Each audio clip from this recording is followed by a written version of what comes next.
get to the sixth man of the year. Ooh. This is a really good award. I think that this was one it's a three-man race, in my opinion. It's between Bobby Portis, Malik Monk, and Naz Reid. And as of right now, Malik Monk is averaging the most points of all three at 15 points per game, even though he's out for the rest of the season. Naz Reid is at 13.4. Bobby Portis is at 13.9. But to me, Garrett, the only right answer is Naz Reid. I mean, if we're taking both ends into account, he's the best. He's the best player of all three right now, averaging 13 points per game, 5 rebounds, 0.9 blocks per game on 47% from the field and 41% from the three-point line. Like, honestly, Garrett, Naz Reid shouldn't even be a bench player. He only happens to be on the Timberwolves to where they have two great bigs, and he has to come off the bench. I mean, now that Karl-Anthony Towns went out, he stepped up. He's been great in the absence of Karl-Anthony Towns. And honestly, you could argue that against certain teams and against certain matchups, Naz Reid is the better big to be out there versus Cat, to be honest with you.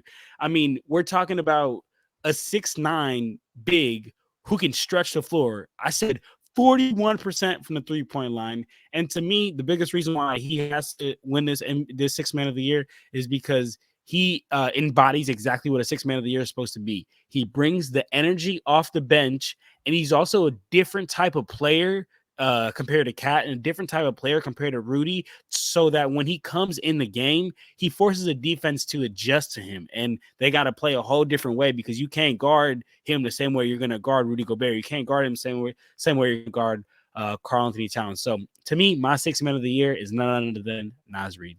Who you got?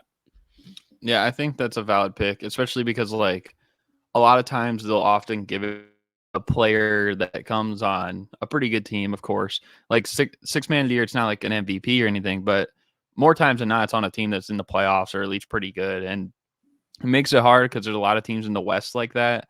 But because of that, still think Malik Monk should be the sixth man of the year.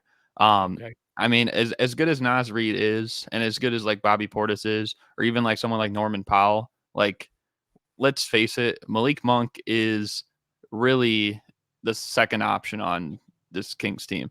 Like, don't get me wrong, because Sabonis is the second leading scorer, and you look at that. But if De'Aaron Fox doesn't have the ball in his hands, you want the ball in Malik Monk's hands, right? You would want the ball in his hands more than Sabonis if you need to get a basket, if you need to create a play. And I don't think there's anyone that comes off the bench that can really say, like, hey, if our primary like playmaker scoring option isn't here, like then it's on me to get the job done. And I know he's missed a couple games lately, but I mean, that should also be an indicator because when he was out, like when he first went out, they were the sixth seed and he's played 72 games, so he would qualify anyways. Since then, they've fallen to right now, they're tied with 10th, and they've been 3-6 in the games he hasn't played this year. So I think that he has a huge part in this team. So because of that, I mean, like you said, he's the leading scorer of all of them. And I think more times than not, it does go to a guy who's like one of the leading scorers off the bench. Like, at least historically, it's usually like a top 3 scorer off the bench.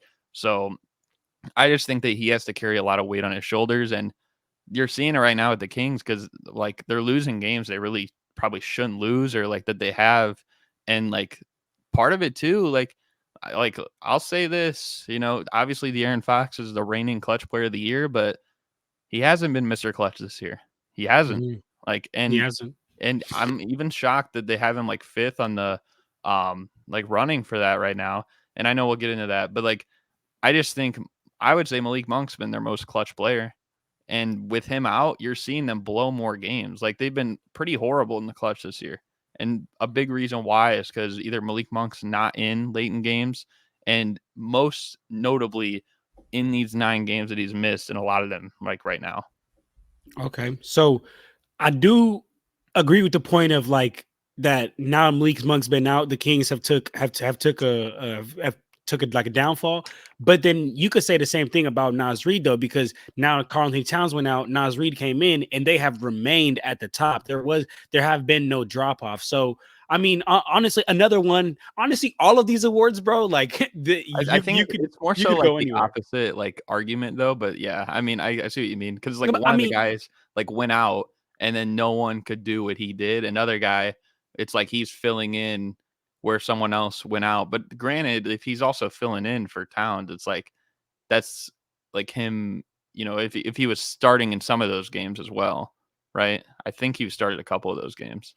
he's only been starting in the games that Carl Towns hasn't been there. So Right. he's filled those shoes and filled it to like higher than we even expected. So I feel like, in my opinion, like that should be even more credit to him. It's like, look, yo, like this guy is supposed to be the sixth man of the year, or this guy is supposed to be our sixth man, and come when asked to steps up, he steps up, and there really is no downfall. Like this team doesn't lose any more games. They continue to be dominant.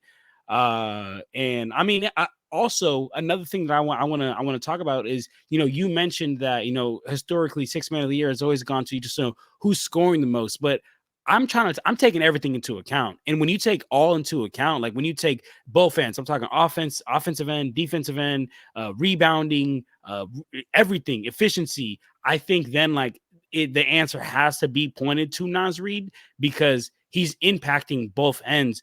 But I will agree with you on the fact of like that that aside from De'Aaron Fox, Malik Monk is probably the Kings' second best, second, I wouldn't say second best player, second go-to player, to be honest with you. So I could get with that, man. I could get with that.